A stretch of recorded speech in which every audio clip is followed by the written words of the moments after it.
अर्थ। विकास अभी ऑफिस में घुसा ही था कि दो लड़के हाथ में मिठाई का डिब्बा लिए खड़ा था। विकास उससे पहले कुछ कहता दोनों लड़कों ने उसके पांव छू लिए। सर, आज आपके कारण हम अपने पैरों पर खड़े हैं। अगर आप हमें सहारा ना देते तो हम ना जाने दर दर की ठोकरें खाते। विकास फीकी सी मुस्कान लिए कुछ बोला। मैंने तुम पर नहीं, खुद पर उपकार करा है।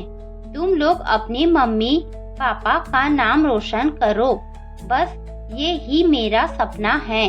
विकास फिर क्लास में पढ़ाने घुस गया था। ये ही तो वो जगह है जहाँ वो खुद को भूल जाता है। नहीं तो 2 वर्ष पहले तक विकास बेहद बिजनेस ओरिएंटेड था। पहले एडवांस में फीस जमा होती थी, बाद में क्लास शुरू होती थी।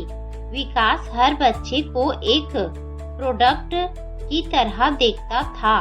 हर बच्चे की फीस के साथ जुड़ा होता था विकास का एक सपना। विकास अपने कोचिंग इंस्टीट्यूट में अमीर और मेधावी बच्चों का ही एडमिशन करता था। हर साल पूरे शहर में विकास सर के नाम का डंका बजता था। विकास ने नियत समय पर श्रुति से विवाह कर लिया था। श्रुति विकास के बिजनेस का मार्केटिंग और अकाउंट सेक्शन संभालती थी। दोनों के रिश्ते पति पत्नी से ज्यादा बिजनेस पार्टनर्स के लगते थे। मगर आर्यन और आहाना के जन्म के बाद रिश्तों में थोड़ी गर्माहट आ गई थी, मगर फिर भी प्यार जैसा कुछ नहीं था। श्रुति को विकास का पैसों के पीछे का पागलपन पसंद नहीं था।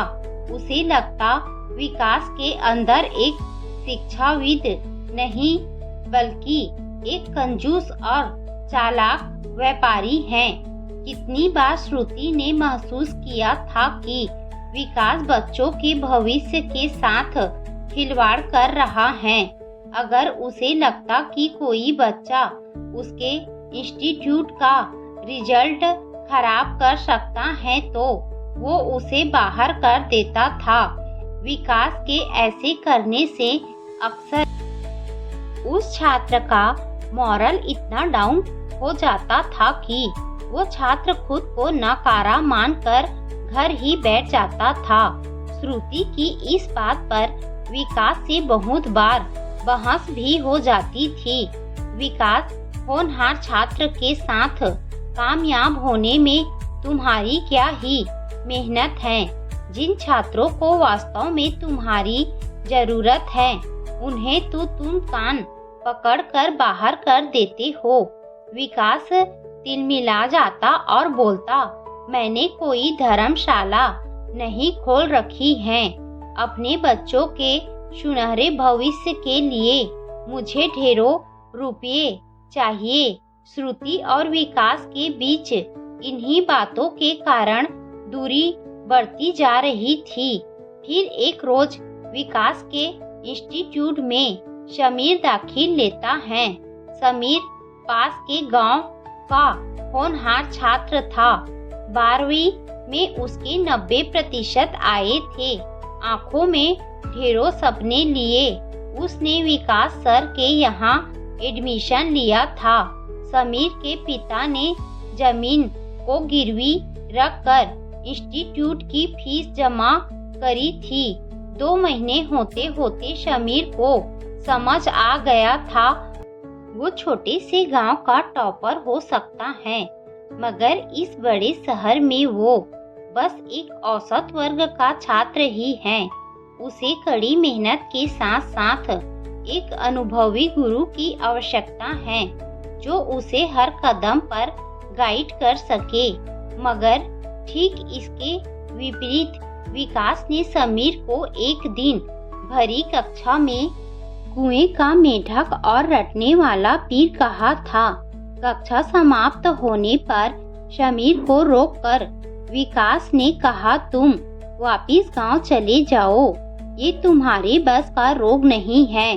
शमीर हकलाहट से बोला, आप मुझे मौका तो दीजिए, मैं अंग्रेजी सीख लूंगा। मुझे आपके ज्ञान और अनुभव की आवश्यकता है। मेरे पापा की बहुत सारी उम्मीद जुड़ी है मुझसे। विकास व्यंग से बोला, तुम्हारे सपने के चक्कर में मैं अपने सपनों को नहीं तोड़ सकता हूँ। तुम्हारे जैसे 2-4 और आ जाए तो मेरा बिजनेस ही ठप हो जाएगा। कल आकर अपना हिसाब कर लेना। शमीर के आंसुओं का विकास पर कोई असर नहीं हुआ था। अगले दिन विकास अचानक से लगातार मोबाइल की घंटी से उठ गया। उधर से कांपती आवाज में किसी ने कहा, सर, समीर ने फांसी लगा ली है। विकास एकाएक घबरा उठा। पुलिस के आने से पहले उसने पूरे कमरे की स्क्रीनिंग कर ली थी। एक नोट मिला था जिसमें समीर ने अपने दिल का हाल बयां कर रखा था। उस नोट को विकास ने चुपचाप उसे अपनी पैंट की पॉकेट में रख लिया था। शमीर के घर वाले रोते हुए आए। कोई सबूत न होने के कारण शमीर का केस बंद कर दिया था, मगर विकास की जेब में रखा हुआ वो पुर्जा उसे तिल तिल मार रहा था। एक रोज श्रुति ने विकास से कहा, भी तुम क्यों नहीं जाकर समीर के माता पिता से माफी मांग लेते हो? मुझे मालूम है तुमने उस शाम उसे बहुत भला बुरा कहा था।